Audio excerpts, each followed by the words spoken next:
if I can ask you all to start settling in, we'll get kicked off here. My name is Derek Phillips. On behalf of the Wayne County Monticello Chamber of Commerce, we welcome you to this event. We really appreciate you all coming out. It takes a bit of courage for candidates to kind of stick their neck out. First off, even just to run for office, it takes a lot of courage to put a sign up and put their name on a ballot. And it also takes a lot of courage for them to show up to an event like this and put their face in front of the public. So we appreciate everyone that has come out. Before we get too far started, if we could, I was going to ask Mr. Darrell Smith to lead us in the pledge and Mr. Sam Brown to come forward and lead us in a prayer. So Mr. Smith, if you come forward, please.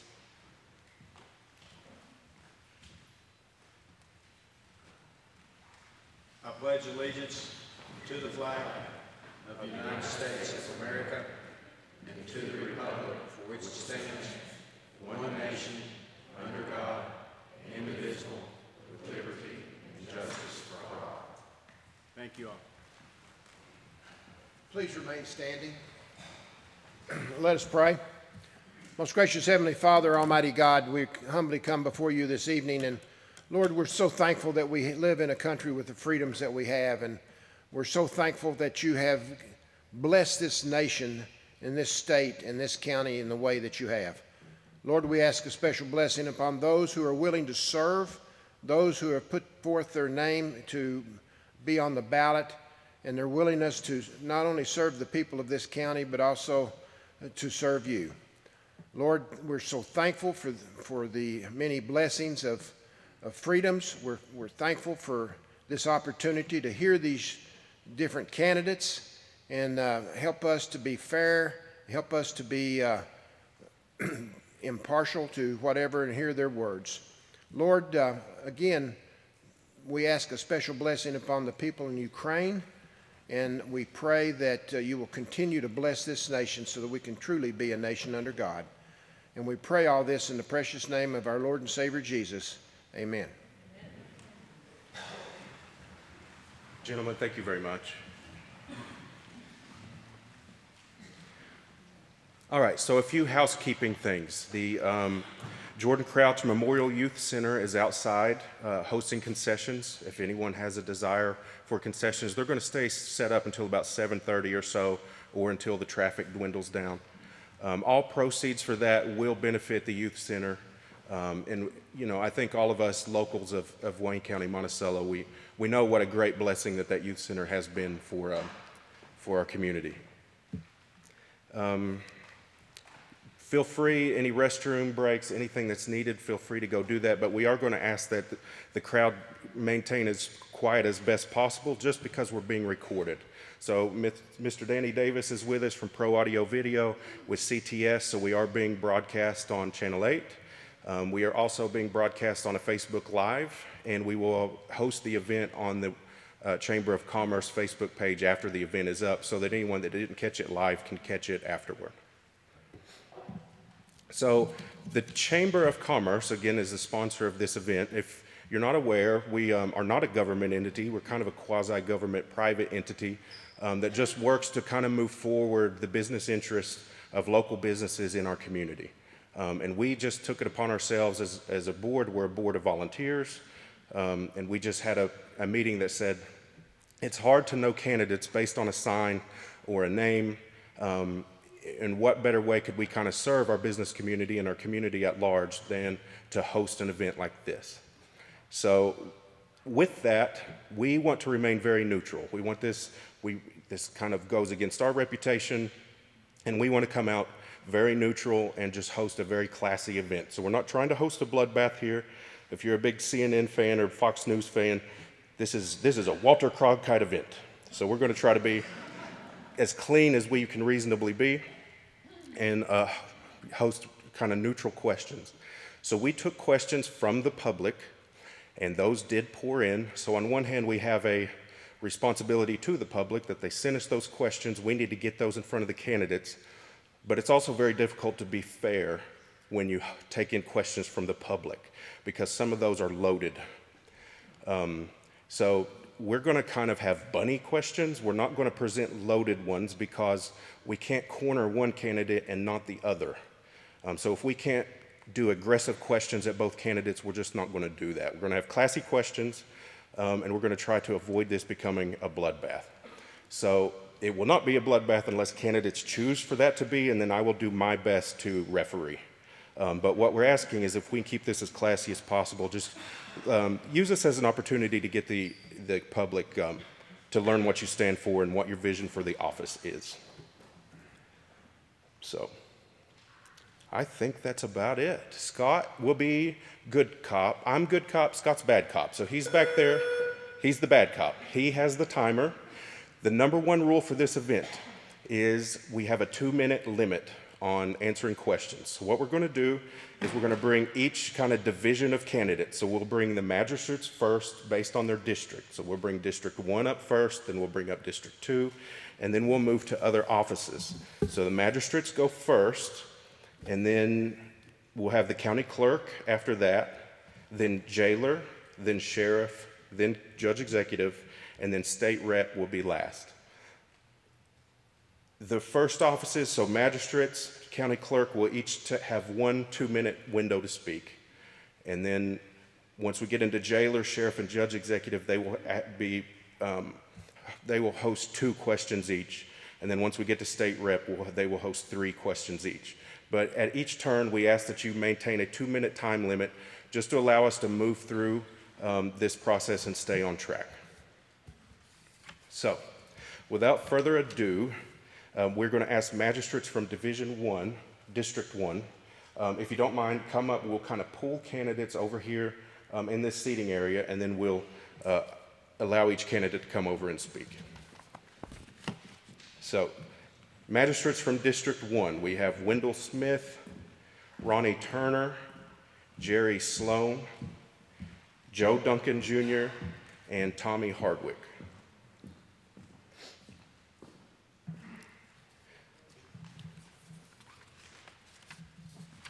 All right. So, gentlemen, we have two of 5, correct? Can I get your names, please? So, Jerry Sloan, Joe Duncan Jr. Okay. So, based on your ballot order, Jerry Sloan, you're number 3 on the ballot. Mr. Duncan, you are number 4. So, Jerry, if you don't mind, we'll have you up first.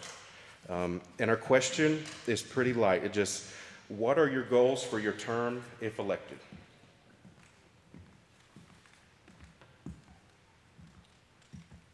What is the goals to the term if elected? What are your goals for your term? You mean I can't do that? You can do it. Okay. Let me do this first. I'll break the ice. I'd like to thank the Moselle Wayne County Chamber of Commerce for organizing tonight's candidate forum. I'd like to thank all candidates who's participating in the forum.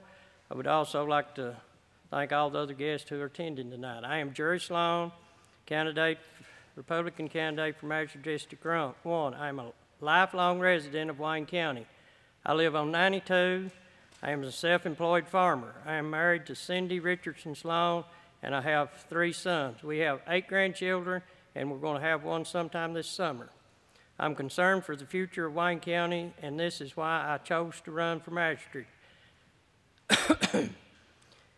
I have served previous as magistrate for 8 years under the late Honorable Judge Executive Bruce Ramsey. I served 2 terms, and several projects was overseen and completed during those 8 years. A new jail was built, a new health department was built, the judicial center was built, and the Wayne County EMS become county-owned and operated. I know the importance of working with local and state officials to provide needed services for the citizens of Wayne County. I have always supported and will continue to support all the essential agencies that serve Wayne County. My desire is to make Wayne County a community that people wants to live here, work here, and raise their family here. I would appreciate your vote and support in the May primary election. Thank you. And to the question, what is it? What's your vision for your term? Well, the vision for my term is to try to help create, is being on the fiscal court, better jobs for the citizens of Wayne County, and to help the students at Wayne High that's graduating. We need to promote the vocational school down there so they can live here and support a family and just make the EMS, fire department, and all the essentials for the county of Wayne a better, so they can serve the people of Wayne County. Thank you. Thank you very much.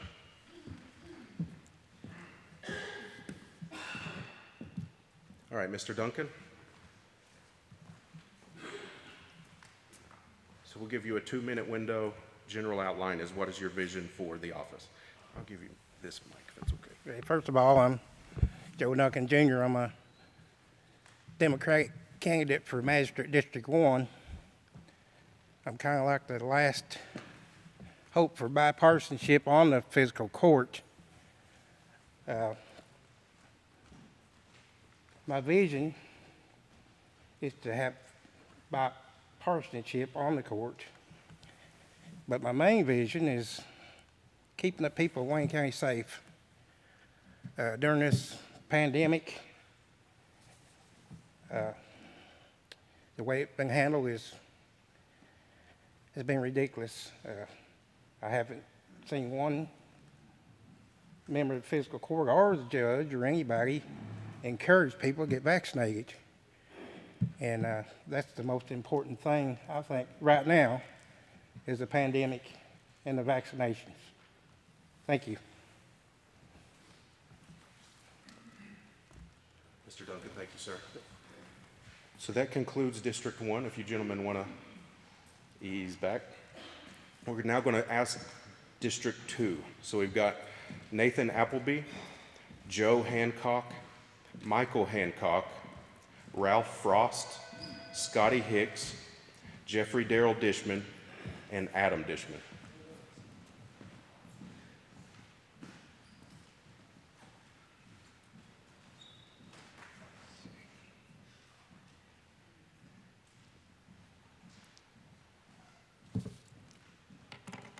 All right, so we have 5 of 7. If you don't mind, can you give me your name and your political affiliation? Okay. All right. Okay. All right. Joe Hancock. You're number 2, okay? Scotty Hicks. Yes, sir. Okay, so Nathan, you are up first. We're going to change the plan just a little bit because the itinerary is kind of lined out for having a full house of every magistrate being here. We'd be very pressed for time, so we try to control it to keep everybody right at 2 minutes. It was by design, but we're going to adjust. So we're going to give you 2 minutes just to speak, say whatever you want to say, and then the kind of outline question is, what is your vision for the party should you be elected?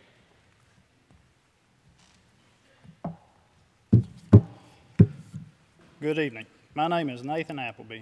I'm 30 years old. I'm married to Tashay Piles Appleby. Tashay serves the community as a nurse. We have a little girl, Lenny, who is 6 months old. She recently said her first words, Dada, and I could not be prouder. My faith in God is important to me. I'm a Christian, and I attend the Gap Creek Baptist Church. I believe in doing the right thing by others above all and loving people. No political campaign or role in the community can or will interfere with that.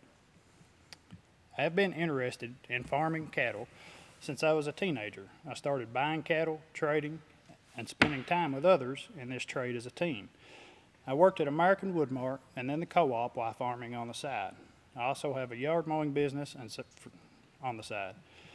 I enjoy working hard and have always had multiple responsibilities. Currently, I own chicken houses located in Denny Hollow and focus on them while continuing to farm and mow yards. I have lived my entire life in the Susie community, and that's where I'm raising my family now. District 2 is home to me. My family, friends, neighbors, and life's memories are all in this district. This is personal to me because of all the roots I have in this community that I call home. If I am elected as my home community's magistrate, some things I would like to focus on is I want to improve all the roads across the district along with keeping them clean and maintained. I also want to help the Sioux City Fire Department in any way possible and try to get some allocated fuel money for the chief and assistant chief because they drive their personal vehicles to the fire scenes. I am passionate about the fire department as I was actively involved for 8 years. I also believe in helping people whenever you can. This is why I have got together with Foothills Meats and I got Hunters for the Hungry started. And if you don't know what that is, that is. So don't panic. Let's give them another minute. We're going to try to transition to about a 3-minute window here. So what Hunters for the Hungry is if you kill a deer and say, you know, you don't want it, you can take it to Foothills Meats and they're going to grind this up. And then the meat is going to go to places like the House of Blessings or a food bank. I humbly ask for your all's vote and consideration in the upcoming election. Nathan Appleby, number 1 on the ballot. Mr. Appleby, thank you so much. All right, Mr. Hancock. All right, so we're going to evolve. We're going to evolve toward a 3-minute window, and the reason we're doing it is because candidate load is lightened up. So all candidates were made aware of this event. We sent certified letters. We phone called. But, you know, due to some shortage of candidates, I think that gives our pool of candidates we do have just a bit more time. So we're going to move toward 3 minutes. All right. Well, hello, my name's Joe Hancock. I was born in Wayne County, and I live in Wayne County, and my children, they all go to school here at Wayne County. I played sports in this county, and I currently work for Wayne County. I work as one at the animal control building. I'm the guy that you call when your neighbor's dog's over there and it's either doing something in the yard that ain't supposed to or it's trying to bite you. I mean, we deal with a lot here in this county, and I decided to run for magistrate because I've got 3 children, and I'd like to see jobs and everything like that come in for my family and everybody's family. And everybody deserves an honest day's work for an honest day's wage. And people need more jobs, more stability, and that brings people into this county. So, and it provides income and more taxes for the county and all that. And then, which provides better roads and everything. Everything just, it spirals. Everything's like a spider web. It's all got to combine together. Everything's got to work. When the spokes fall off, you got to fix it. And, you know, I would tell you this, if I'm elected, I'll do whatever I can. I've got a big voice, and I don't care. I tell people all the time, you know, if they're wrong or if I'm wrong, I'll even tell you I'm wrong. And if I don't know the answer, I'll go ask somebody and I'll find out and I'll figure it out, and we'll try to work through everything we can together. And I wanted to run for magistrate as a step into seeing what I could do for Wayne County. And I'm willing to work for you, and that's what I'm willing to do. I'm willing to work and do what I can for the county. I've been a public servant for a long time. I grew up packing mums and pumpkins and loading up your cars and loading up your grandma's cars and serving people all my life. And I'm still willing to do it and try to help the people in our district and the whole county. I mean, I'd help anybody if they need help. And that's just part of who I am. I believe in God. I'm a Christian. I love everything. I love America. And it's a great thing that an old country boy like me can go out here and love America and run for a office, and we still got our freedoms. And I just thank God every day that we got a country where people can get up and try to do what they think's right and everything. So looks like my time's about up there, so I'm going to try to wrap it up. God bless everybody, and if you can vote for me, I appreciate it. Mr. Hancock, thank you. All right, Mr. Frost.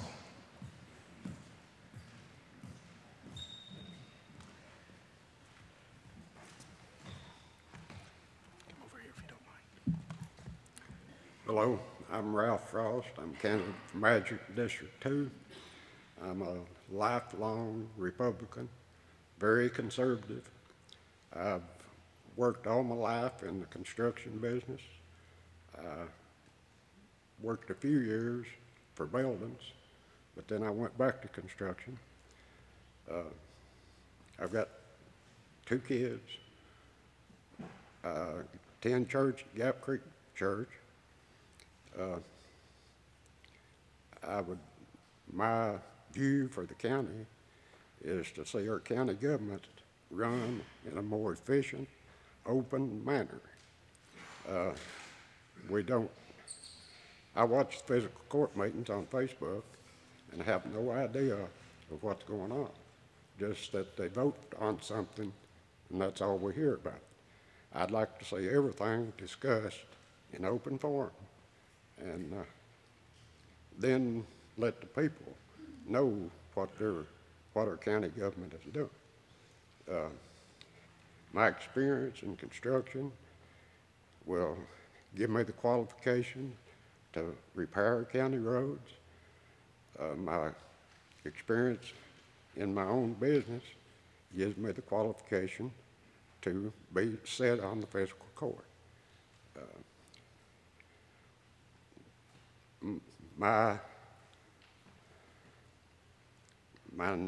main desire in the county government is to have an open county government to where the people of Wayne County knows what is going on in the county. That's about all I got to say. So if you vote for me, I'd appreciate it. Mr. Frost, thank you very much. All right. Mr. Hicks?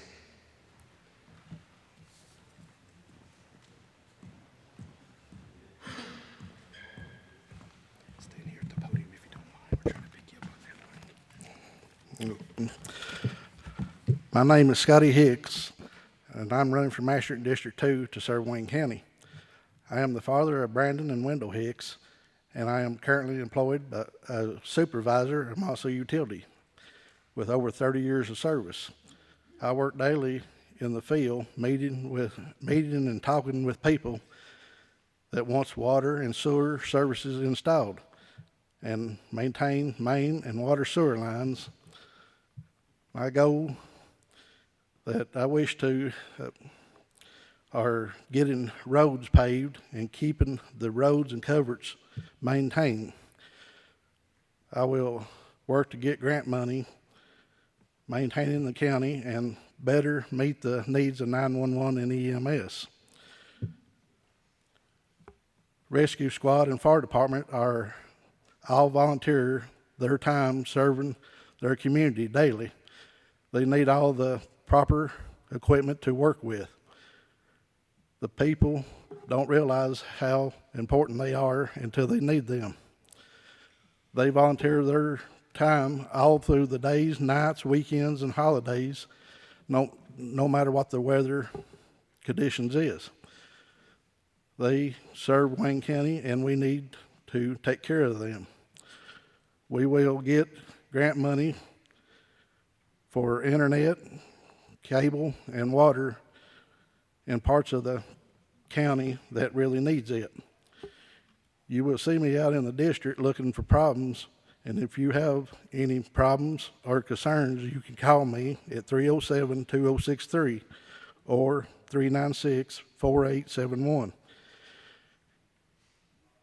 I will try to work with everyone and listen to their concerns in the district. I will work together for all we can do for Wayne County and get all the progress we can do. And I thank everyone for their vote and support.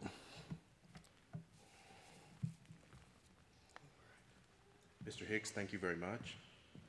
And our last candidate for District Number 2 is Mr. Adam Dishman.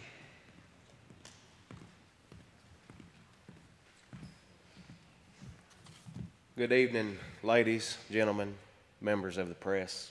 I've always wanted to say that. My name is Adam Dishman, and I'm a candidate for Maastricht District 2. I've lived there almost my entire life. I'm happily married to Michaela Dishman, and we have been blessed with 5 beautiful, wonderful children. We attend Pleasant Hill Baptist Church, located in the Sunnybrook community, and we own and operate Dishman's Heating and Air.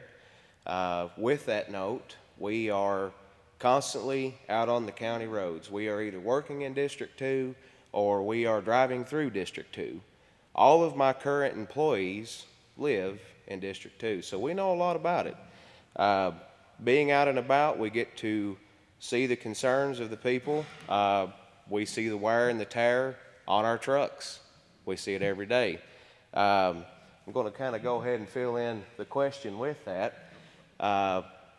If elected, one of the things that I want to offer is full transparency, and I don't mean that just for the magistrate office. I mean that as the administration as a whole. A lot of concern out in the community was, as Mr. Frost said, a lot of things get passed we know nothing about. I want to offer transparency. One of the concerns with that is, they want to know where the money's going, or they want to know why that they wasn't able to get what they need done. And so the transparency meaning, if I'm not able to help you, I will show you why, statistically and logistically. I respect all the candidates here. The current office is being held, but sometimes change is good. I've seen some signs out that says it's time for change. So kind of my little slogan has been, nothing changes if nothing changes.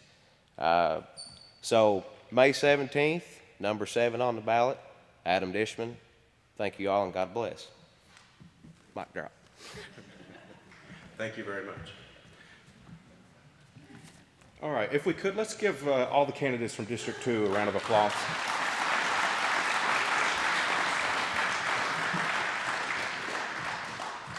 And we'll move forward with District 3. So from District 3, we have Garen Dotson, Denver Eaton, Wade Dick, and Dale Vaughn.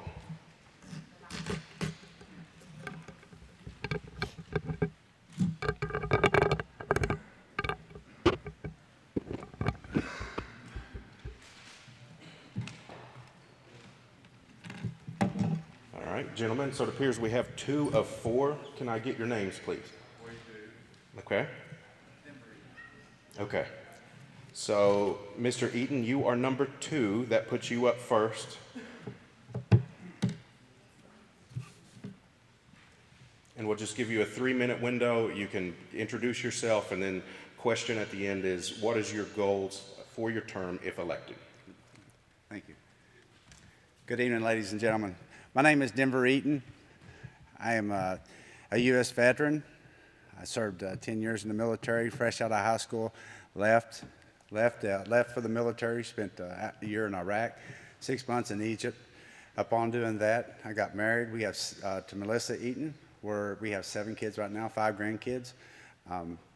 Left there, went to Texas for a few years. I was a senior superintendent there. I had 5 plants that I made sure the budget, the correspondence would be in the liaison from the plants to the corporate office, the communication skills there. Left Texas, my mom got ill with cancer, came back to London, Kentucky. There I served as at a plant called Harside Food Solutions.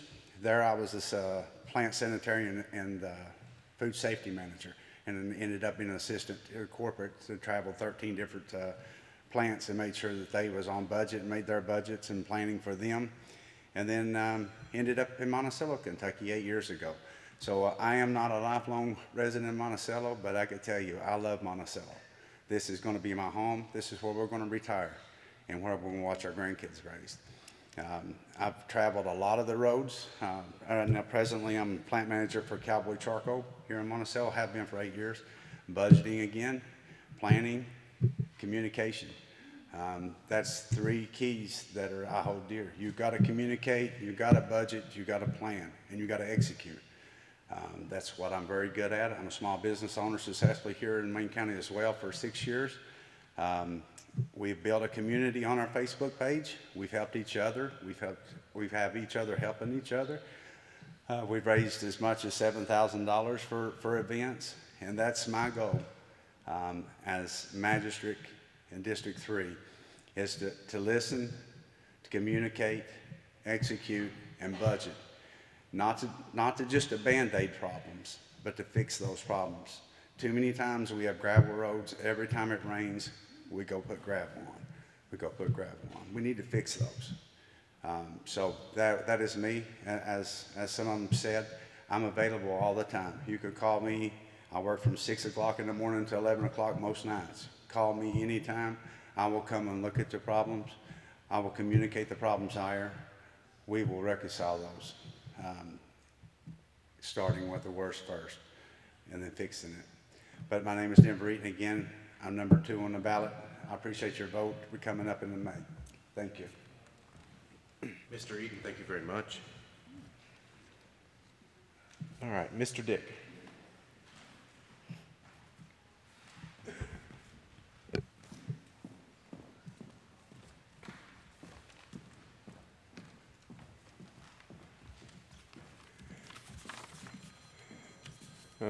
First of all, I'd like to say I'm not a public speaker, but I do like to talk. Most people know.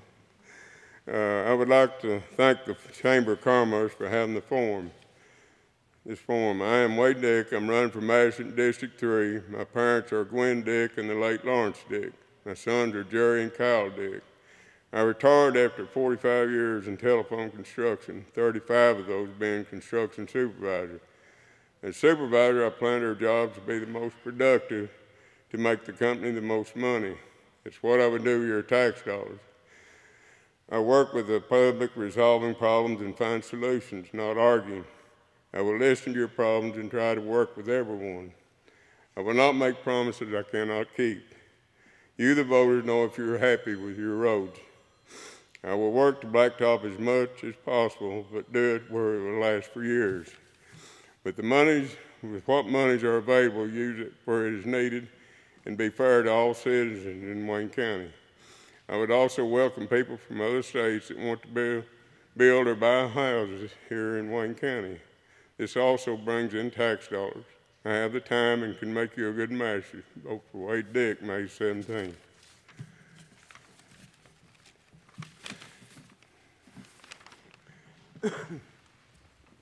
Mr. Dick, thank you, sir. Now, if we could get a round of applause for all candidates from District 3.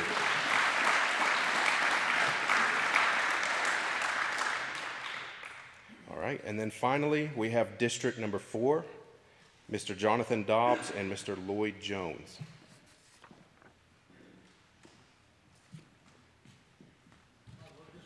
Come on up here.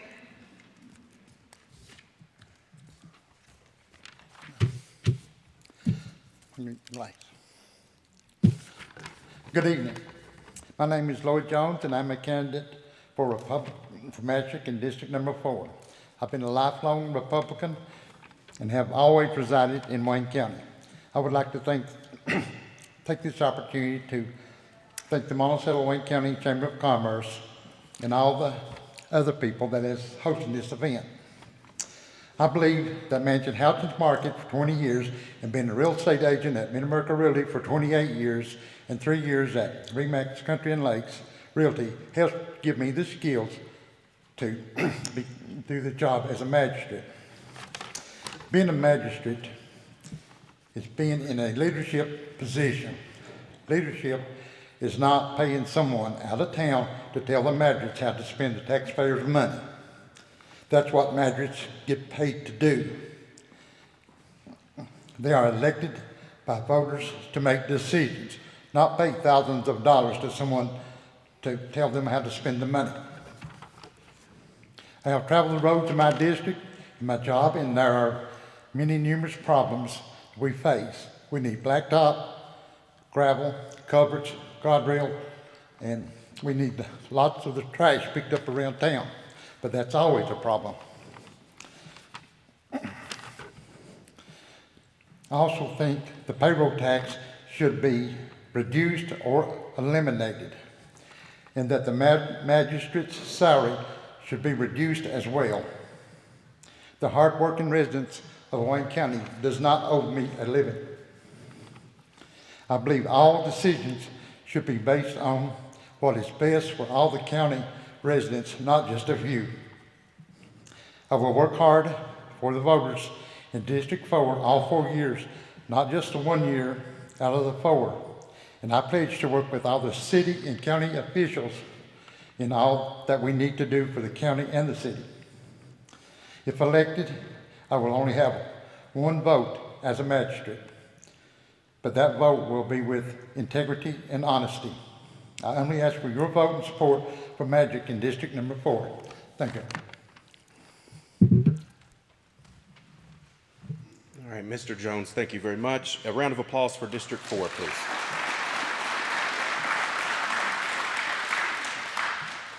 All right. So County Attorney is running unopposed. He sent us a very gracious letter, but asked to yield his time to the floor again to create more time for candidates. He declined his victory speech, so very gracious of him. We'll move on now to County Clerk. So we should have two candidates, Mr. Anthony Reynolds and Ms. Heather Morrow Piercy.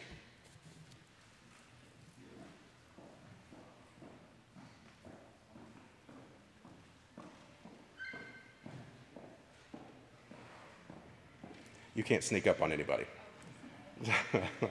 Okay, so Ms. Piercy, I believe you are unopposed tonight. So the question we have for you, so we're going to give you a couple of minutes just to speak as you please. And then toward the tail end, let's maybe bump her time up toward about 4 or 5 minutes.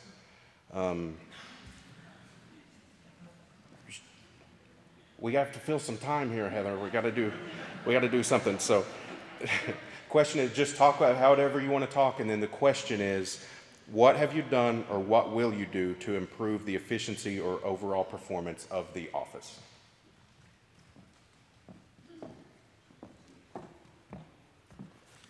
Okay, my name is Heather Piercy. I have been a lifelong citizen of Wayne County. I have worked in the clerk's office since 2005 and enjoyed every second. I'd like to begin by saying thank you to the voters of Wayne County for allowing me to serve you as county clerk for the past 3.5 years. Most people cannot say that they truly enjoy their job. I can, and for that I'm very grateful. During my time in office, I've already had 2.5 exceptional audits, and am pleased to say I've been able to turn over excess fees in the amount of $613,571.27. These fees can be used to make improvements in our county, such as blacktop a road, repair a bridge, support animal control, the parks, the Senior Citizen Center, contribute to the rescue squad, or help fund fire protection and first responders. It's important to have a county clerk with working knowledge of the office, as there is no on-site training for the position. The services we provide and day-to-day operations of the office are many and varied. The only way to learn the job is through experience in the office. I've gained 16 years of on-the-job experience, which helps me to serve the community best. When you have questions and problems, you can take comfort in knowing that an experienced clerk and her staff are there to help you in any way we can, and always with a smile on our face. In conclusion, I humbly ask for your vote on May 17th. It would be my honor to continue serving the people of Wayne County as their county clerk. And as far as my question, I try every single day to do the most efficient thing in my office. I think it's very important to treat the taxpayers' money like it's their money and not our money. So we pinch pennies every single day to be able to turn over the maximum amount of excess fees every year so that they go back to the community versus something we may want in our office. So we're still kind of running in the Stone Age there, but I guess that's where we'll stay. And I just really, really enjoy it. So if everybody can see fit, I'd love to have your vote and support in May. Ms. Piercy, thank you very much. A round of applause, please, for the county clerk.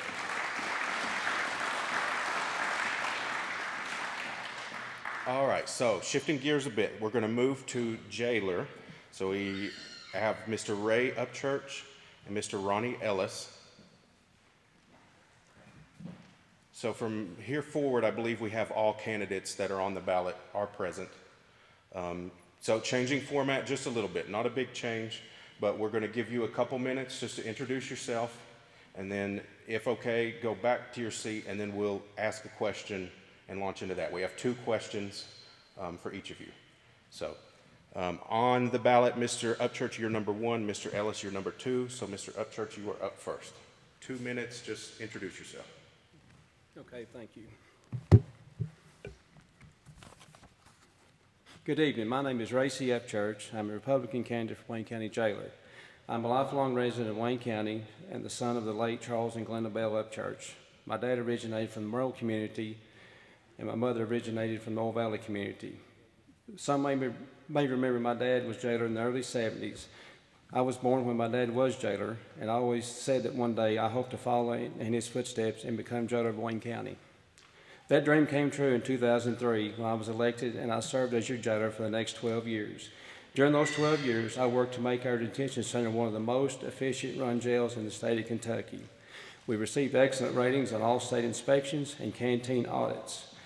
My hard work paid off as my fellow jailers across Kentucky elected me to serve on the Kentucky Jailer Association Board of Directors for 3 terms. My top honor while in office was being selected by then Governor Ernie Fletcher as the only jailer at that time to serve on the Kentucky State Corrections Commission. And while on that commission, I helped to modify and write the current jail standards that's being used today. In 2003, when I took office, I inherited a jail that was on a financial downfall. I started working with the staff I hired, making sure they were trained properly, and we turned our jail around, creating record numbers of revenue for our county from state inmates. Ladies and gentlemen, running a detention center is not an easy task. It takes hard work, dedication, putting in many long hours, leadership, and having compassion for people. I've always tried to be a jailer who was fair, firm, but be consistent. Willing to listen, whether it be a death in the family of an inmate or an inmate needing disciplinary action. On May the 17th, you will choose who your next jailer will be. I would love to be able to speak to each and every one of you, but time just will not allow for that. And at this time, I would like to ask each and every one of you to vote for experience and proven leadership. Back to work for you. Vote and elect me, Ray C. Upchurch, Wayne County Jailer. Thank you. Mr. Upchurch, thank you very much. Mr. Ellis? Good evening. My name is Jailer Ronnie Ellis, your Republican candidate running for re-election as Wayne County Jailer. I would like to take this opportunity to thank everyone for being here, those listening on radio, TV, or social media. I would also like to thank everyone that voted for me in the election last time, and it is an honor serving as your jailer. Since taking office, the Wayne County Jailer, we have accomplished many and made lots of improvements to the jail by replacing a lot of wore-out equipment. In the spring of 2019, we were able to add a second mowing crew. Now the jail mows over 50 cemeteries in Wayne County, as well as the Rescue Squad, Hope Center, House of Blessing, and most county-owned property. And this was accomplished without any extra cost to the taxpayer. Also, since taking office, 3 more programs have been approved for the state inmates: MRT parenting, anger management, and mentoring. We've also joined forces with the Lake Cumberland Area Development District Incorporated to begin a reentry program that the inmates named HOPE, helping offenders progress effectively. This program helps offenders who are being released back into society who need help in getting clothing, jobs, housing, birth certificates, driver's license, etc. As I told everyone 4 years ago how I supported the church services 100%, that's still true today. I still support church services, the work release program 100%. And due to COVID, back in March, when we first got locked down, March 2020, prisons and jails were forced to lock down the effort to slow the spread of COVID. But as soon as the restrictions were lifted, church services at the detention center and work release resumed. And in closing, I would like to say that I have been blessed by God, family, friends, and I want to thank the employees at the detention center, our 911 center, all first responders, our veterans who have served for us. And if I'm not elected, I want to say it's been an honor to serve this term, and I will support the incoming jailer 100%. Thank you. Mr. Ellis, thank you very much. Okay, so we're going to keep you guys up here if we can. We have a couple of questions, and we'll just take turns going through the question. So the first question, and Mr. Upchurch, you'll go first, is what is the one thing you have accomplished or wish to accomplish in this position? If you could just identify one priority, what would it be?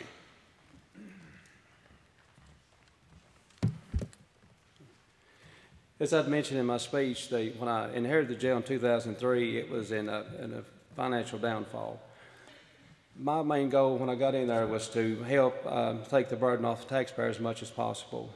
My main goal was to get state inmates in. And of course, state inmates pay revenue to our county. And that's very important to where we have blacktop roads and other services in the county, because you're putting in the jail, that means no services to other places that need to be put. So that was my goal then and my goal now. I have several goals, but that's one thing you have to do to help the overall part of the county. As of right now, the county has transferred into the jail $1.3 million. That's what the county is putting into the jail now. That is excessive amount of money going into the jail. And when you have state inmates, that helps take that down. And I had record numbers of inmates out by working daily with other jailers around the state, networking around to get state inmates in there. And, you know, answer may be, well, COVID, there's no inmates. But I'll tell you, we had COVID, but crime was still being committed during COVID. There were still felons that was being put in jails. So you have to work very hard to get those people in here. That's one thing, you know, create more revenue for that. The safety for the staff and employees, very important. To make sure your staff is trained. You're the head man there, you're the jailer. You make sure your staff is trained, you make sure that they know what's going on, and when you're gone, they will do as you would do if you was there. And saying that, I was, I think, the only jailer that ever had a canine in the jail. I had contracted with a company, the same one the Wayne County School did. And by doing that, I had canine come to the jail, and that was very important to keep contraband out, to keep drugs out of our jail, very important. And one thing I want to do also as a goal was to bring visits back to the families at the jail. I don't think families in Wayne County need to pay money to come visit their loved ones in jail. Right now they're paying money to see their people in jail. My first priority is to get visitation back for the families in Wayne County to come see their loved ones in jail. And to increase the work release program, I had 30 to 40 inmates out every day, and that saves the county thousands and thousands of dollars. Instead of paying it out for labor, inmates can do that. So that's just some of the goals that I have. We can go on for a long time, but the revenue is the main thing to starting off to try to get that built back up to help other areas of our county. Thank you.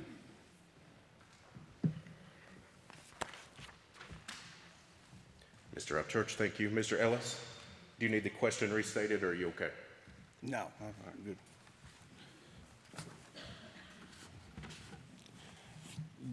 Just to touch a little bit on what Ray had said there. When I took over the jail in 2019, the jail was a very depleted jail. Very, very, very run down. We worked very hard with the physical court. We got the jail back to a efficient running jail. He's talking about bringing income in.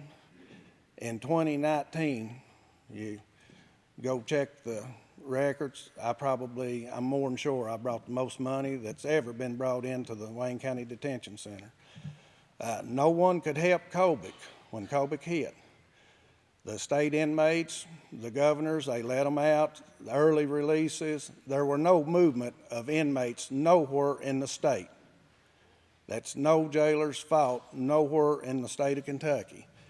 Now that we're getting back, most of all the COVID restrictions I know of have been released, so we're starting to get more inmates back in. We've got inmates now back out on job, have had for a good while. Church services going.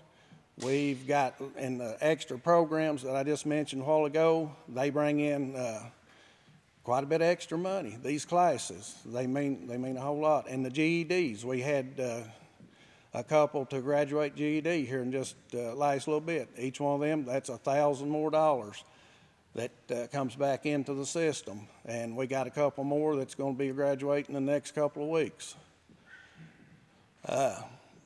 My main goal is the jails should be paid for in 2024 is to make it self-efficient, to make it run almost on its own.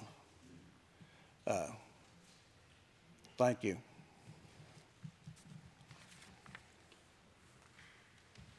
Mr. Ellis, thank you very much. Gentlemen, we're going to let you ease off the hook and we'll move toward the sheriff. So if we could, let's get a round of applause for our candidates for jailer. All right, so gentlemen running for sheriff, if you don't mind to ease forward, we should have Mr. Timothy B. Catron, Dino D'Amico, and Ronnie Ellis II. Have you guys ever watched like Deal or No Deal? Where, remember that show? It's off the air now, but it used to be big. Where they had all the pretty ladies and they're up there with the briefcases and they open them up and then you have to make an offer depending on if you're going to accept it or not. Well, if you remember the show, everyone's like out on the stage and there's lights on them, but the guy really pulling the strings was like this shadow man. Do you remember that? He's up in the like mezzanine in the booth and you can't see him. And that was the person calling the shots. There's a shadow person behind me on the other side of this, and she says I have to be meaner about these time limits. So they would say that right as the sheriff candidates come up, but we're going to try to be a little more stringent on time. So we're going to have 2-minute sessions. We're going to ask, we're going to give you all just 2 minutes clear, say whatever you'd like to say just to introduce yourself, and then we'll ask each of you a question. So, number 1 is Mr. Timothy B. Catron.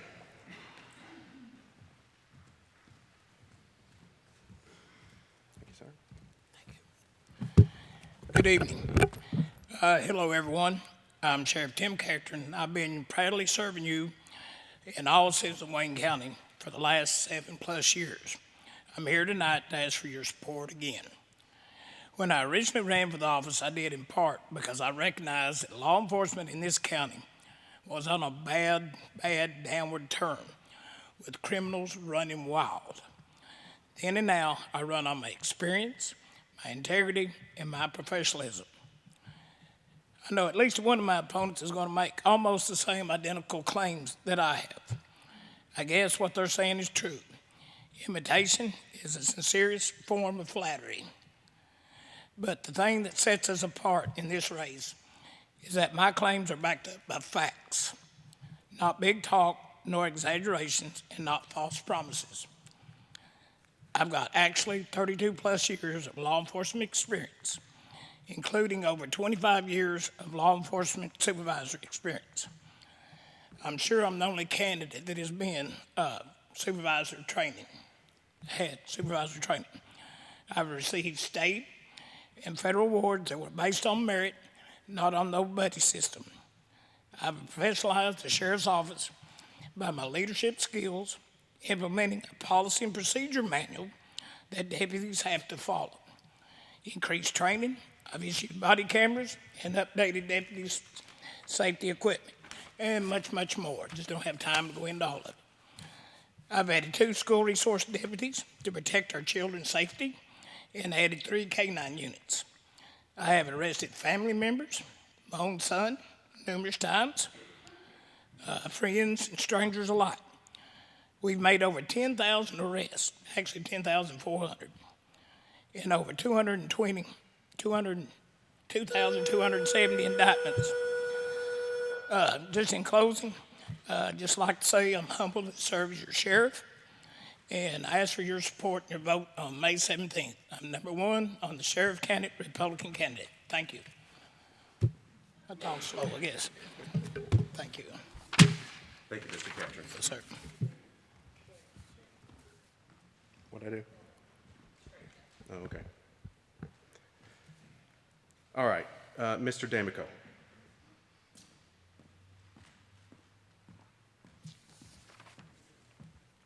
How you doing? Good evening, folks. My name is Dino D'Amico.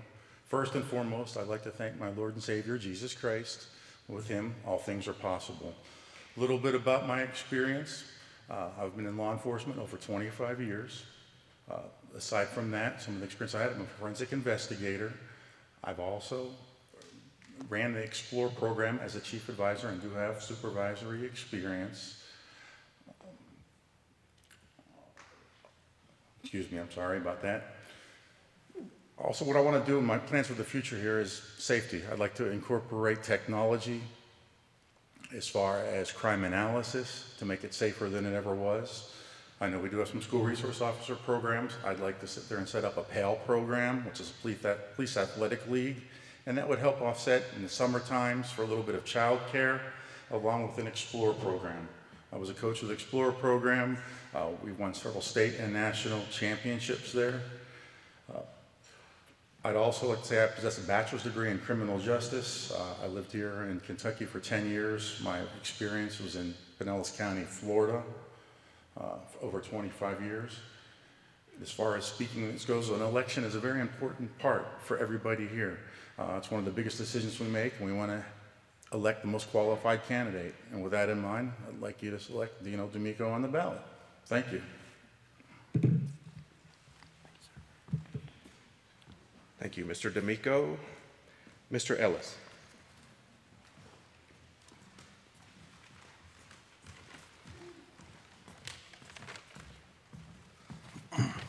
Hello and good evening. My name is Ronnie Ellis II, Republican candidate for Wayne County Sheriff. I have a beautiful wife who is Keela Ellis. Together we have 3 beautiful children, Lila, Lily, and Liam. Because of them, I'm the man that I am today. So my time is limited. I want to talk to you about what is most important. I filed for sheriff because law enforcement is in my blood, and I cannot think of anything else in this world that I'd rather do at this point in my life. Absolutely nothing.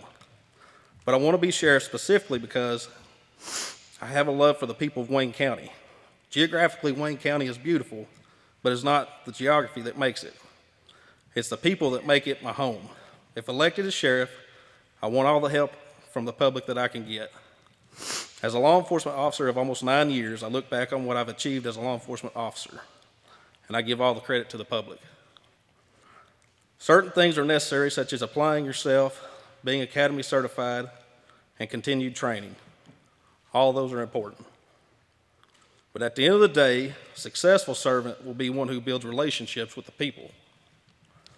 I will work hard to serve and protect you and your family, build relationships and efforts to help this community. My efforts won't be based on building a certain number of statistics. The number of people I help will be the statistics that's most important to me. It is my goal to be a well-rounded sheriff for the people of Wayne County. On May 17th, it's your vote in your county. If elected, I will be your public servant. I want to say an extra special thank you to all the veterans, because without them, none of this would be possible. God bless this country and God bless Wayne County. Thank you.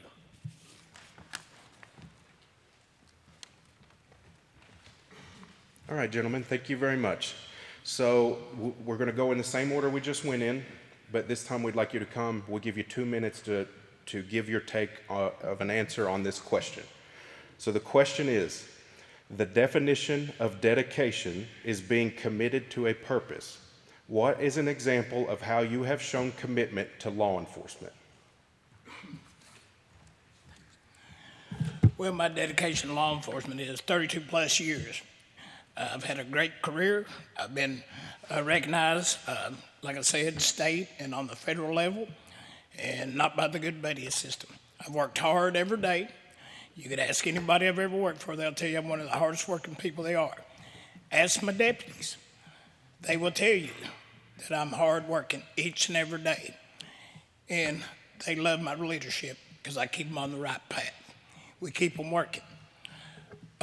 So, again, my dedication, I'm available 24 hours a day, 7 days a week, always have been, always will be. And I try to give it the 100% of positive leadership to my men and to the public. When I deal with them, I'm nothing but respectful, and I will continue to do that. Thank you. All right, Mr. D'Amico. What is an example of how you have shown commitment to law enforcement?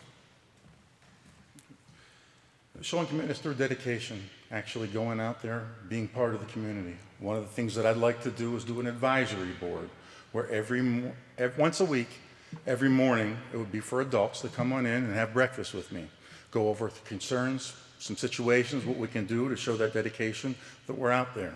A little bit about that is kind of law enforcement's had a bad rap nationwide with the stigma. I want to try and improve that and show that we are dedicated, we are trustworthy, we are your friend, we are out there to help you, we are out there to benefit the community, do for the community, provide things for them. That's what it's about. And also in that case, unfortunately, the dedication does amount to arresting people. That's just part, unfortunate with facts. One of the biggest things that I could say I dedicated myself to in the job in law enforcement was a child abduction. And I was able to find that child and return them to their parents in less than 24 hours. And I kind of really pride myself in that. Thank you very much. Have a blessed night. All right, Mr. Ellis.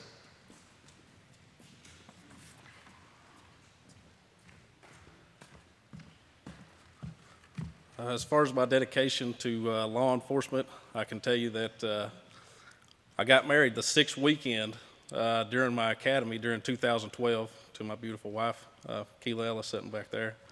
And it was a very tough experience, but she knew I loved law enforcement, and she knew how bad I wanted to do it. And so she always pushed me, and I continued to pursue it. But my biggest accomplishment would be that I soon learned that helping people was the best thing, and that's what committed me to law enforcement. Gentlemen, thank you very much. Let's give our candidates for sheriff a round of applause.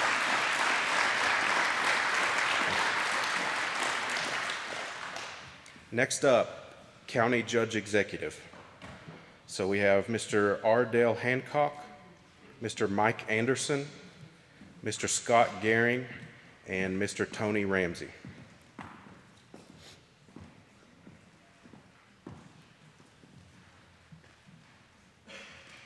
Okay, so I think we're doing pretty good on time. What we're going to try to do is we're going to give each of you 2 minutes. And again, you can watch the clock kind of around the camera there. 2 minutes, just introduce yourself, say anything you'd like to say, and then we're going to try to ask you 2 questions each. Kind of watching the clock there, but that's our goal. So, on the ballot, Mr. Hancock, you are number 1.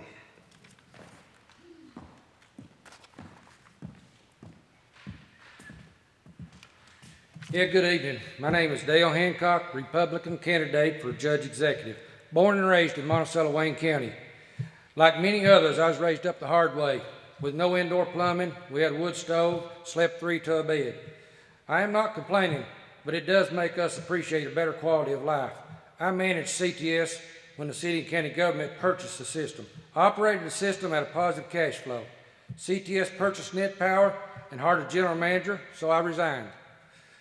After a few years, a board member said CTS was not doing very good, so I gladly returned. And thank God we made great progress. We created 7 full-time local jobs, about 5 local contractor jobs, with a lot of hard work, a lot of passion, great co-workers. We upgraded the entire system to internet capability. We gained over 2,000 new internet customers. We continued to increase the internet speeds without raising internet rates. We upgraded to digital high-def TV, added many new channels. We also started building fiber to the home in the town and extended it into the county areas. All of this progress without grants or without borrowing any money.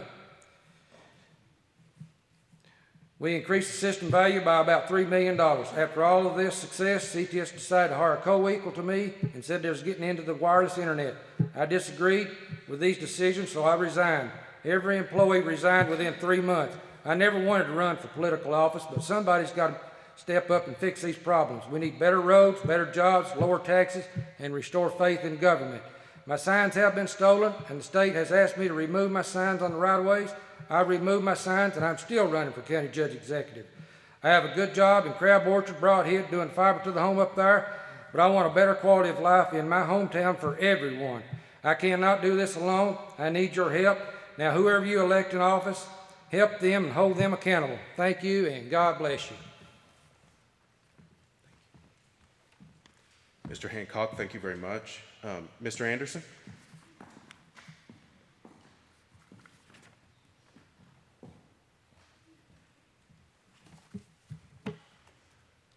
Sir.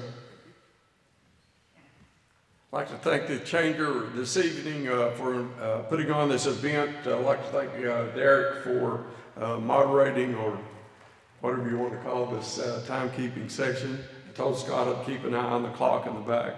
I'd also like to thank CTS and the Parks and Recreation for allowing us to do this today. I am a third generation county judge executive. I want to thank my son and grandson for being here with me this evening, and our payroll clerk back there, Ms. Rhonda Ramsey. But again, we're glad to be here.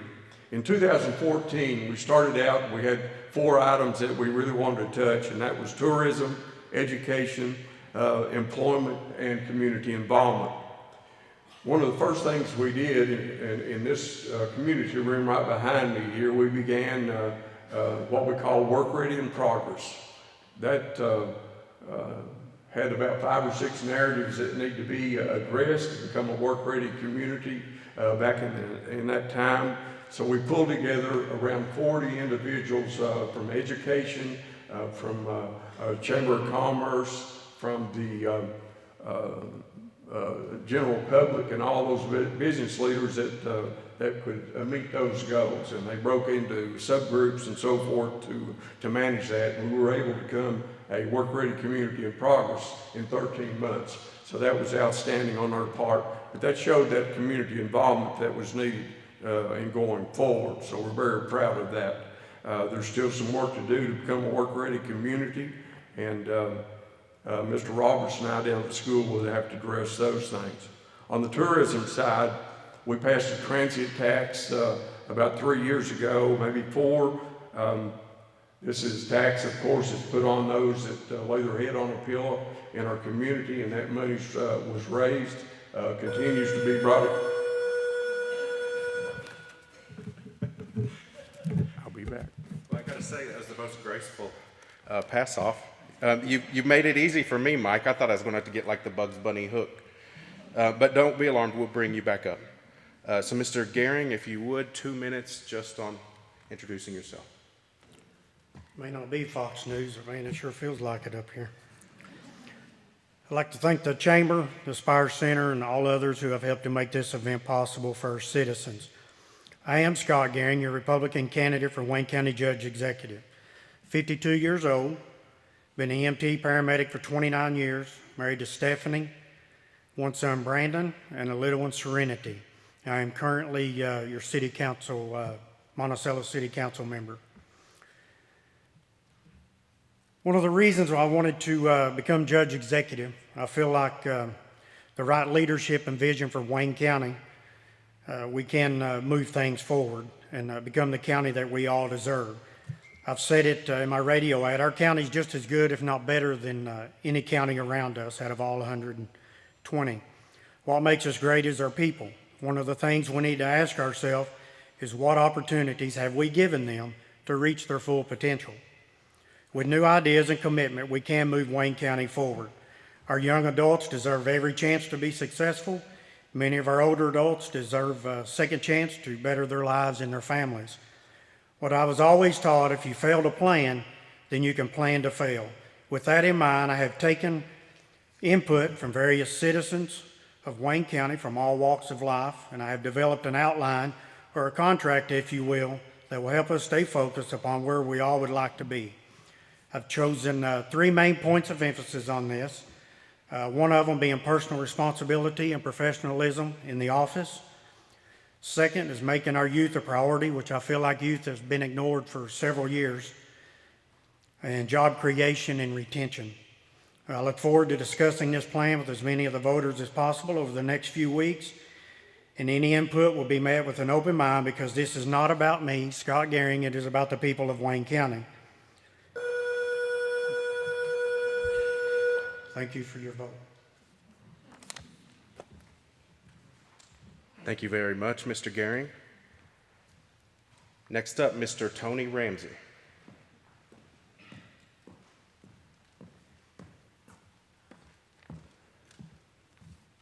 Good evening. I am a lifelong resident of Wayne County.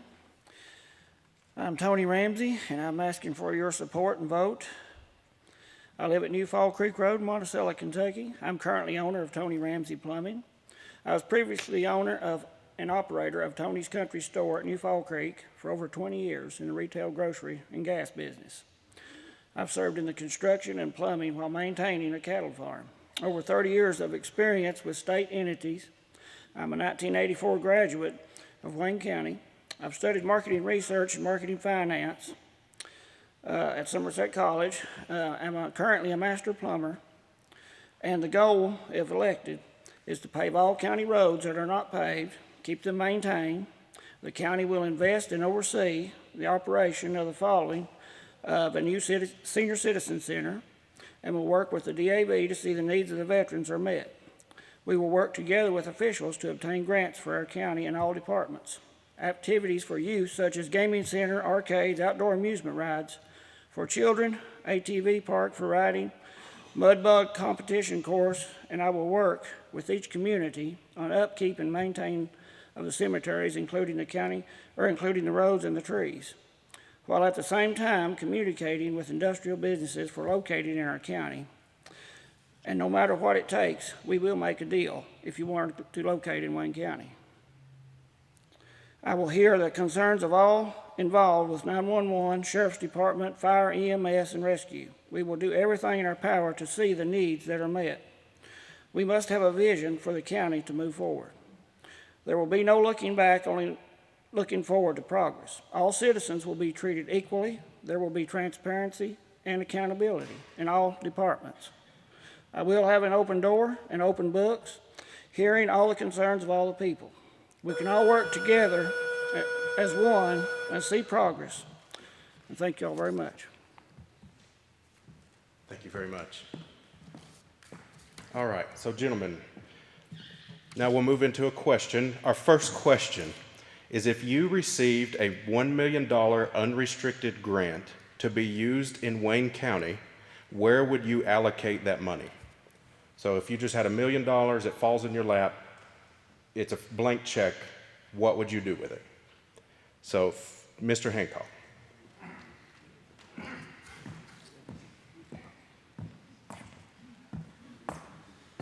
First of all, with my success and God's blessing, I'd make that $1 million worth a few more $1 million, because everything we've done to increase the value of the cable system, we've done it much better and cheaper and more affordable with the quality of service. So now I'm not sure where we'd put the money. I'd have to do a little research on it.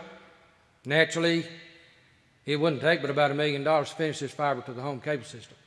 But then again, there's roads, and I'm not prepared really for any more on that, but I guarantee you one thing, as honest as I am, we'd make sure it's done right. And because I tell you what, a lot of people live poor, and it costs you more to live poor. I'll explain that. If you're poor, you get behind on your bills, you pay a late fee.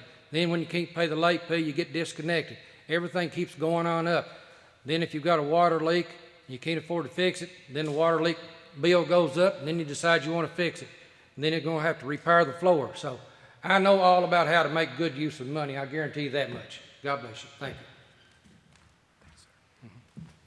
you. All right, Mr. Anderson. If you had a $1 million unrestricted grant fall in your lap, how would you use it? Thank you, sir. When we talk about grants, I took the Mayor Edwards, back in probably 2016 down to American Woodmark. We called in the ad district over in Russell County to meet us there with American Woodmark to extend the extension of the sewer line from Censure there on down. It's about 3 miles. It's $1 million project. That in alone is there. We have just received $742,000 in the Clean Water Grant from the city of Monticello. Thanks with them and working with them, that those monies will be used out of the county as well. And we also have 13 other water lines that we want to extend out into the county to all the people that we possibly can. During this time, we've received in the county of Wayne County about $9.5 million. I won't take credit for all that. Some of that is ARPA funds. For about the last 6.5 years, we've received over $6 million. So we're trying to use that the best way we possibly can. And we've just recently submitted a $4 million grant for natural gas. And we're just waiting on the threshold of opening up that for all the different businesses that's looking to save money to their bottom line and have that natural gas. So if the EDA would write the letter that it's been approved, we submitted all that money. So that's all I'll say about grants right now. Thank you, sir.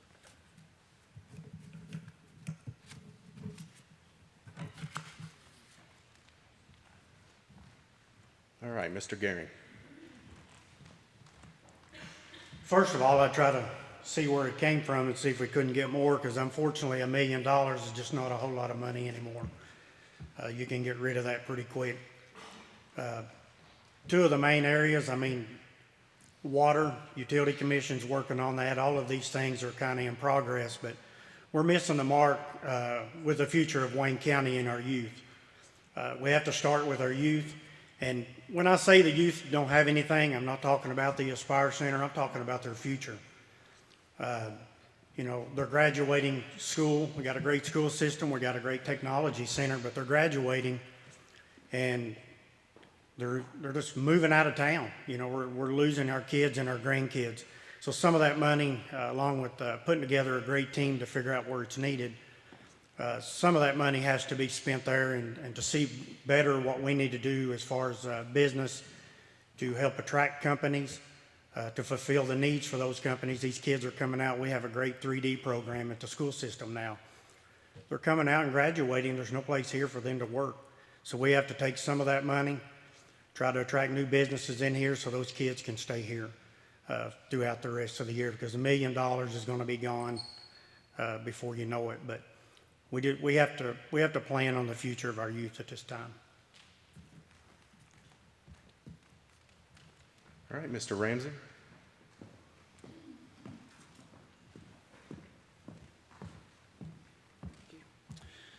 Sometimes we have to think inside the box. Most of the time we hear thinking outside the box of what could we do with that.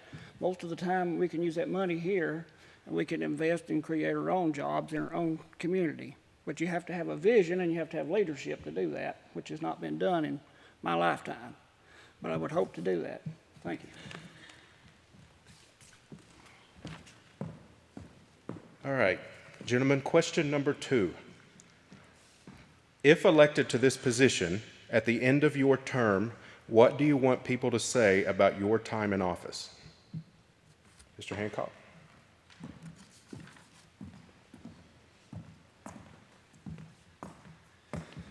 Well, I'm 66 years old, so my end of my term could come a little shorter than most, but I would like one shot at just making things better, increase the faith in government, keep things honest, and make this place a better place. You know, back when I was 18 years old, I told my boss here at the Shell station, I'm quitting.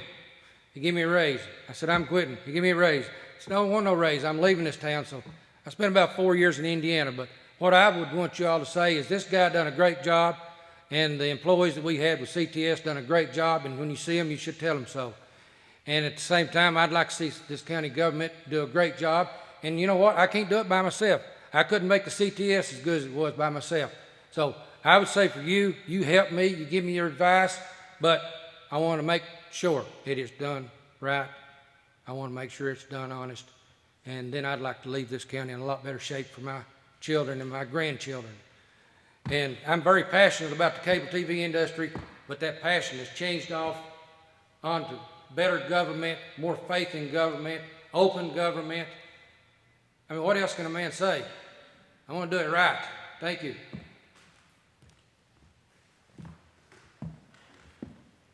All right, Mr. Anderson. At the end of your term, what do you want people to say about your time in office? Thank you, sir. I want them to be able to say that we passed a transit tax that will better improve the tourism of Wayne County. This is a multi-million-dollar fund that comes into our community, and that's what the state themselves will say about that, and how the money is turned. Every dollar that's earned it will turn 7 times in our community. So it's very important. So I'd like for them to remember me about tourism. Just this week that we will announce, or the Tourism Commission will announce, that they've hired a part-time director, and I think this will be a plus for the tourism group. For infrastructure, 300 plus roads have been surfaced or resurfaced. 300, okay? $5.8 million through state and federal money, not federal, I'm sorry, state and county money that we have raised to put on those roads. And that doesn't include the rural and secondary money that goes on our state roads. We've built 6 bridges. 2 of those bridges were done by the federal government and state government. That would be Lonesome, and the one out on in the Meadow Creek area, so we're very proud of that. So we've got a lot to talk about. We've rebuilt a animal shelter. I want them to remember that. Clinton County bowed out of the contract with us a few years ago, having a good partnership with local businesses here. Cobb Van Treese gave us a building for $1. So now we have one of the best animal shelters in our 10-county area. It's very important. Appreciate those that donate dog food and those things as well. Employment. Let's talk about employment real quick, like 5% today. We have been as low as 3% even during the pandemic in June of last year. I'll finish that shortly. Thank you, Judge. All right, Mr. Gehring.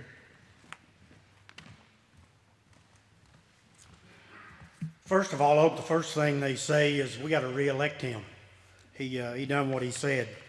And hopefully they can say on May the 7th, 2020, or April the 7th, 2022, that he stood up front and signed a contract with us, the citizens of Wayne County, and he stood by that and worked as hard as he could to get industry. One thing on the unemployment, our numbers look good, but you can't have a ton of jobs and you can't have low unemployment at the same time. We have jobs, but where's the jobs with good money that's keeping our citizens here? Still 50% of the people traveling outside of Wayne County. No retirement. Every community around us is showing lower unemployment numbers. That's kind of how they change things up through the state on how they do those numbers. But with the contract, I'll be unveiling and signing, and that would be my commitment to you, citizens of Wayne County. It just outlines our, like Tony said, you got to have a plan. I have that plan. I have a team in place. That team in place doesn't mean that I'm going to come in and replace people. That's been told. This team is volunteer from all aspects of life and business here in Wayne County that want to see Wayne County grow. It's the number one reason why I got into this race. I want to see Wayne County succeed. I want to see Wayne County grow. And the big thing we have to do, we have to build that relationship with the city. If we don't have a relationship with the city and the county, we're never going to have anything. Look at Pulaski County. Everybody says, oh, it's because they have money. It's not because they have money. It's because the city and the county work together as one entity, and they get things done for every single individual in that town because the city is within the county. So that's all I ask. And just the main thing is, now's the time for change.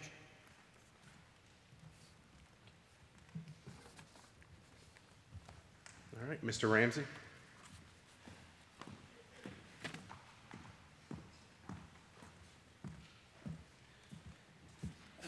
I hope that I can say that I've done my best, which I will do my best if elected. And anytime a person needs me, just as I run my regular business, my phone number is always open, my door is always open, and I hope at the end of the term that we can improve this county and get it back on the path to where it's great like it used to be many, many years ago. There's no reason that people should be having to travel far and wide to find jobs and do other activities. We have the lake here, And besides coming to the lake, we need other things for people to do. People are coming here looking to spend money. And we can make this a place to spend money and better our economy and better our children and better ourselves and make Wayne County proud again. Thank you. All right, gentlemen, thank you very much. Let's have a round of applause for our county judge executive candidates. All right. Last but not least is state representative. So we have two candidates, Mr. Othel King and Mr. Kenneth Upchurch.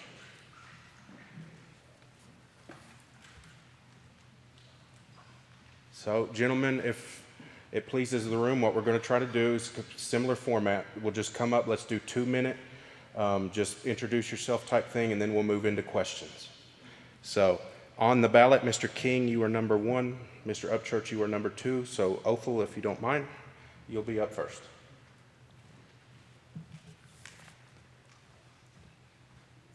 Thank you, Derek. I want to thank the chamber first for putting this on. I want to thank all the candidates that's come out here tonight and put themselves in front of the people. And I want to thank the audience that's there to listen to this. My name is Othel King, and I'm running for state representative in this district. I'm from McQuarrie County, but I have a lot of friends here in Wayne County. I have a lot of family in Wayne County.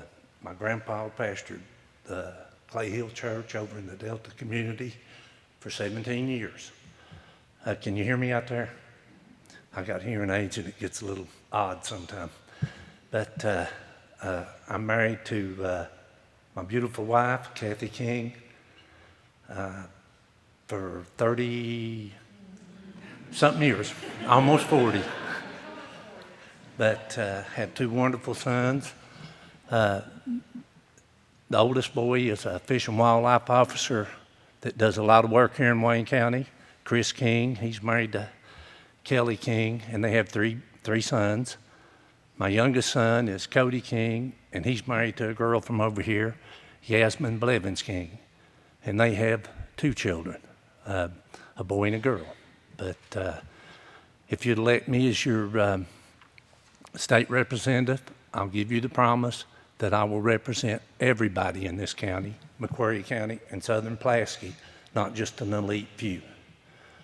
I've been a circuit court clerk in McQuarrie County for 30 years. I know what it's like to serve the people. Public job's a public trust, and if you'll vote for me, I won't disappoint you. I'll not make you no false promises, but I will promise you I'll represent you well. Thank you. I was watching my time. Mr. Upchurch.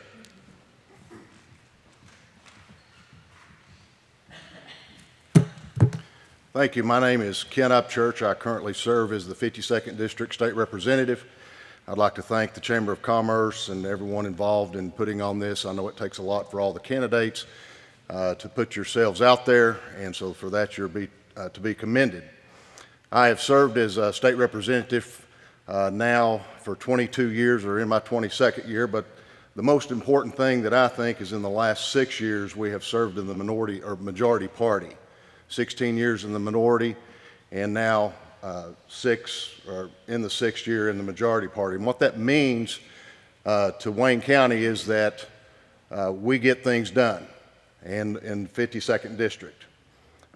I've been appointed when we first took the majority as chairman of transportation, and what that means for rural counties.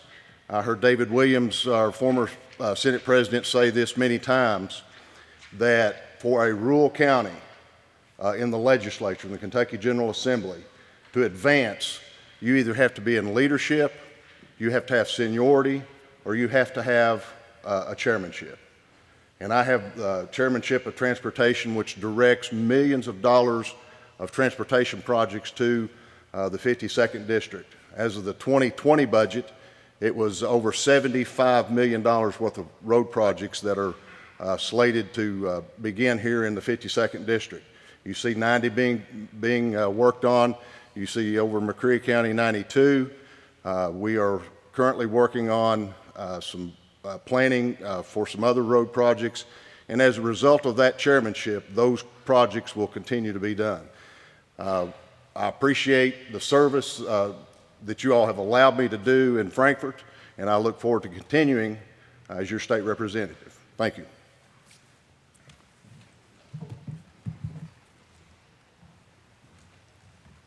All right, gentlemen. So, first question that we'll pitch to you. What is one thing you have accomplished or wish to accomplish in this position? So let's rephrase it a bit. If you get this next term, what would be kind of your capital priority for your time in office? Does that make sense? I think so. All right. Number one thing you want to accomplish.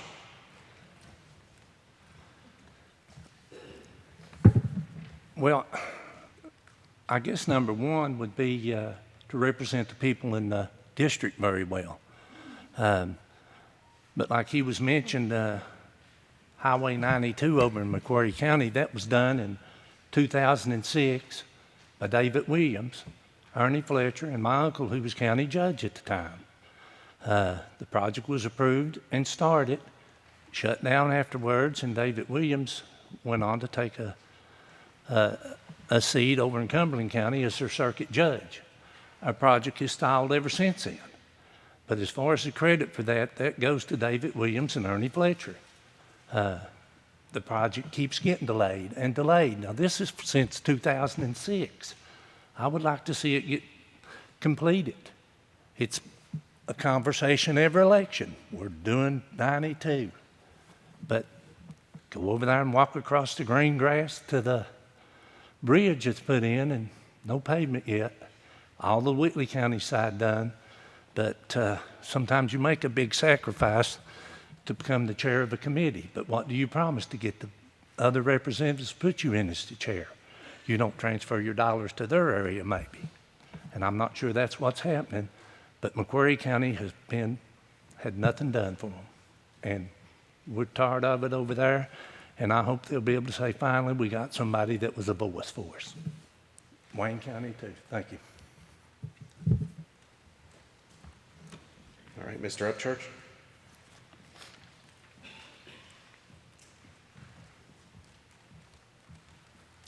Thank you. Just want to cover 92 real quick.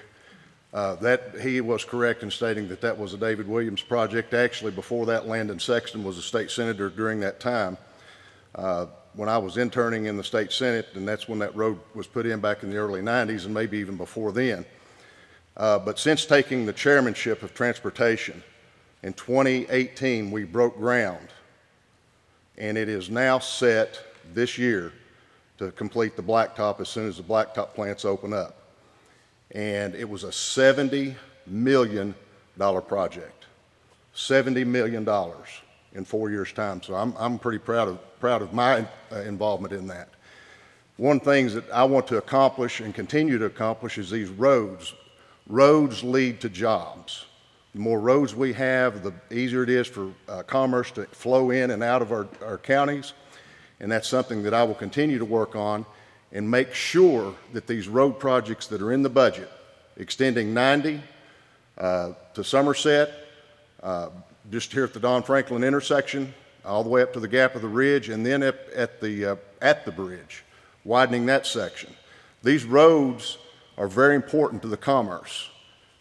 And, you know, we run a risk of losing your chairman of transportation and those road projects going elsewhere. I am currently third in seniority in the Republican caucus in the House. After this election, if reelected by you all, I'll be number 2 in seniority in the Republican caucus and 6th in the House. That means something. Seniority means something in Frankfort. Just as David Williams said years ago, if you don't have seniority at chairmanship or in leadership, it's hard for a rural county to succeed. And we have that now. And I'd ask for your vote and support to continue that.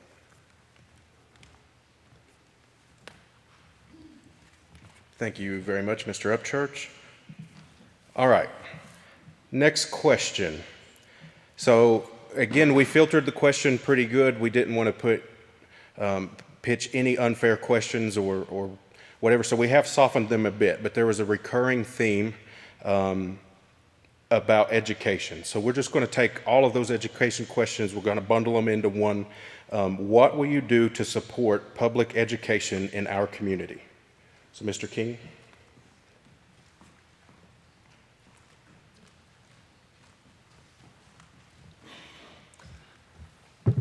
Well, I can tell you one thing, I support education. My father was an elementary school principal, retired with 31 and a half years service. My mother was a retired secretary for the high school.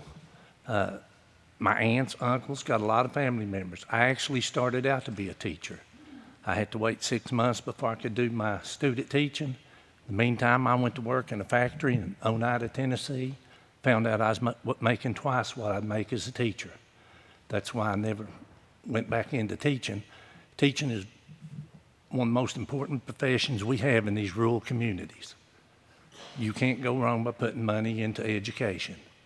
Our children is what makes our future, and it's very important to pay a good wage for the teachers.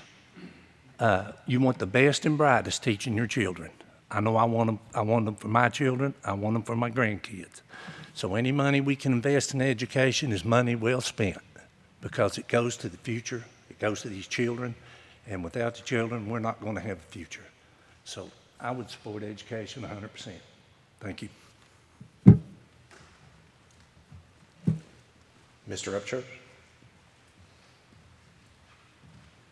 I kind of anticipated a question about education. And just this last budget we just passed that the governor has on his desk to sign, and I'm sure he will veto part of it, and we'll have to go back up and override the veto next week. But in this last budget, as far as education, not only did we fully fund the pensions for teachers at a little over $1 billion of your tax money going to just fund teachers' pensions, we have spent $1.4 million for the Wayne County School District, or additional money that will be coming into the school district. It goes from $4,000 per student to $4,100 in the first year of the biennium and $4,200 in the second year. We have fully funded all-day kindergarten in this budget. Typically, the legislature will pay for half, the local school districts will pay for the other half. We have fully funded all-day kindergarten. And we have increased our transportation dollars going towards the local school districts, which I said earlier is $1.4 million for the Wayne County school system, $1.2 million to the McCreary County school system, plus another $3 million for a vocational school over in the McCreary County School District.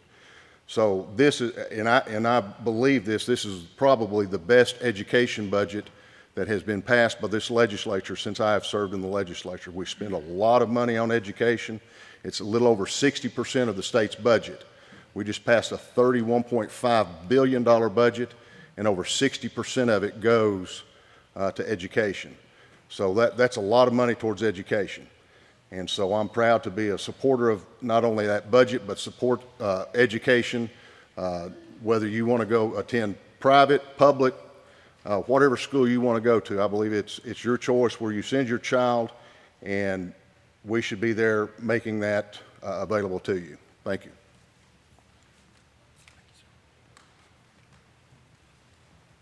All right, gentlemen, if you'll entertain it, we'd like to do one final question. We got a little bit of time, and I think it's an honor to host this. I'd like to get one more question out of you. So, final question is, what can we do to combat our substance abuse issues in our region?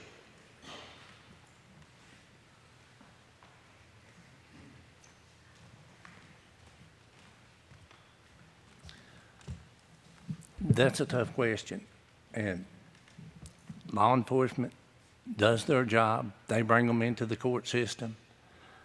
Seems like they're always turned back loose. But I think until you get like truth in sentencing, and everybody comes to court, oh, I've got a drug problem. I've seen dealers in there. I've got a drug problem. And they want the drug court. Well, the drug court's not working. I think you need to go ahead and have them incarcerated. The prisons have a program called the SAP program, and if they really got a drug problem, they can get help in the SAP program. It's substance abuse program inside the jails. But this revolving door where we turn them out one week and they're back the next week with a new charge. Doesn't seem to be working, and I don't have the answer for it, but there's something needs to be done about the drugs. And this, I'm sure this community has the same problem McQuarrie County has, and it is a big problem. But that's all I have. Thank you, Derek. Yes, sir. Mr. Upchurch? I think the number one thing that could help with the drug issues, we shut down the border with Mexico. We got a lot of, thank you. We bring a lot of drugs in to this area over that border. My brother was a police officer in Lexington, detective, worked drug interdiction. I know the sheriff, all our police officers, it's a constant battle. But that, I think closing the border, number one, would help. And then treatment. We spend a lot of money incarcerating people who have drug addiction. It's not necessarily that they're bad people, but they got in bad circumstances. We need to have treatment, but we need to have accountability. Make them go to drug treatment programs. And if we have to incarcerate them, put them in an incarcerated position to where not only are they being incarcerated, but they're getting treatment, so that once they come off of drugs, they're able to become more productive members of society. We spend a lot of money incarcerating people and just throwing them right back out on the street, and then they get right back into the same thing. So if we could give them treatment, and we spent a lot of money, there's a lot of money in this budget that we passed for drug treatment, and I think that's the key. And number one, we got to start with our children. You know, I've got a 12-year-old son that scares me to death. Just found out a few weeks ago I'm going to be a grandfather. Got a granddaughter, or grandfather going to have a granddaughter on the way. And it's something that all parents worry with. And so I think treatment is going to be key to getting people off drugs, but then shutting it down and arresting those drug dealers, sending them away. So thank you. I'll ask another question if you want. We can go all night. Thank you, sir. All right. Ladies and gentlemen, let's give a round of applause to our state rep candidates. That concludes our interrogation of these fine folks. So in closing, thank you all very much. I think this was a good event. Again, you know, kind of a starter event for us, so we were kind of feeling our way through it, but I think it turned out good. I think we learned a lot. And we need to say a special thank you to the Jordan Crouch Memorial Youth Center. Thank you for being here and providing refreshments. Thank you to everyone who submitted questions. So to clarify a few things, no one in the room had these questions. So if you saw candidates bring up notes, things like that, that was their opening statements, and that was just things they had prepared. We pilfered through the questions. There were only 2 of us that ever got to see those. So everyone was hit off guard with all lines of questioning across the board. But we thank you for those. And also, we do feel a certain responsibility to the public that if we took in questions and didn't have an opportunity to ask them, we would like you to know that we have packets prepared for all candidates. And as you exit, if you don't mind to stop by the table, we'll show you all the questions that were asked by the public for your particular office, just so that you know, the public that wanted to ask those questions do get the questions to the candidates. So that concludes our event. Thank you all very much, and have a great evening.